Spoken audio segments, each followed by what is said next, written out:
C'est un événement planétaire dans le monde de la littérature. La parution le 17 février prochain des Mémoires de Gisèle Pellicot et La joie de vivre, publié aux éditions Flammarion. Cindy Chevaux est avec moi en plateau pour en parler ce soir. Bonsoir Cindy, c'est un livre qui a été coécrit avec une journaliste et romancière. Le journal Le Monde a publié il y a 30 minutes les meilleures pages. Tout à fait, Jean. Gisèle Pellicot, jusqu'ici, ne s'était pas encore exprimée. C'est donc dans un livre que cette femme désignée par le Times Magazine parmi les 100 personnes les plus influentes de 2025 met des mots sur ce qu'elle a vécu, un retour notamment sur l'affaire des viols de Mazan, où elle a été droguée, violée pendant des années par son mari et par des dizaines d'hommes aujourd'hui condamnés.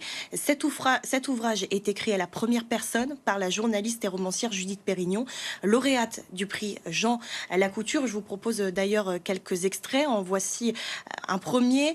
Ce matin-là, je n'ai pas entendu le téléphone sonner. J'étais assise sur les gradins d'un court de tennis. Charlize courait derrière chaque balle. Clémence, son autre petite fille et moi, la suivons des yeux.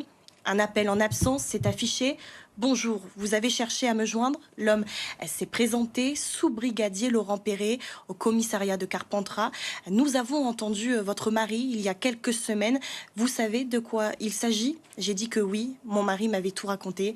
Nous sommes alors à l'automne 2020. Dominique Pellicot est accusé d'avoir filmé sous les jupes de 3 femmes dans un supermarché. Il l'a avoué à son épouse, assurant en larmes avoir perdu la tête. Après un moment de stupeur et de dégoût, elle lui a pardonné à condition qu'il consulte un psychologue. Elle croit que l'appel du policier concerne cette affaire, la première du genre dans l'histoire du couple. Puis ce récit se poursuit à la première personne du singulier. Ma réponse résonnait en moi comme une victoire. La transparence et la confiance au cœur d'un vieux couple. J'ai ajouté que je vivais depuis 50 ans avec cet homme et que jamais il ne m'avait fait de coup bas. Ce sont donc les premiers extraits que vous pouvez découvrir, qu'on vous présente sur BFM Marseille-Provence ce soir. Est-ce qu'il y a d'autres extraits qui ont été diffusés, Cindy? Oui, tout à fait. Dans ces pages, on en sait un petit peu plus sur octobre 2022, où Gisèle Pellicot apprend que son ex-mari est mis en cause dans 2 autres affaires suivies par le pôle Cold Case de Nanterre. Ce soir-là, quand le téléphone a sonné, j'étais recroquevillée sur le canapé. J'avais la grippe. Un policier s'est présenté.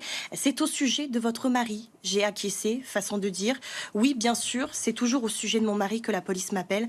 Non, il ne s'agit pas du dossier en cours, a précisé mon interlocuteur. Chaque mot qu'il allait prononcer en ce mois d'octobre 2022 allait finir de déchirer ma vie. Il m'a parlé de vieilles affaires non résolues, d'une tentative de viol, mais aussi d'un meurtre. Il a évoqué les années 1990.